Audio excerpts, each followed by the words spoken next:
लहान तोंडी मोठा घास घेतो. पण माझं भाग्य किती बघता, माझ्या आई बापाची पुण्य आहे किती बघता. राज, ही तुमची कापडं जेव्हा माझ्या अंगाला लागली ना, तेव्हाच शिवा मेला. आता उरलाय तो तुमचा आत्मा आहे फकस्त.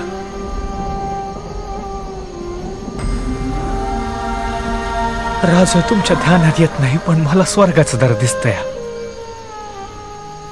हो, अजून काय पाहिजे माणसाला.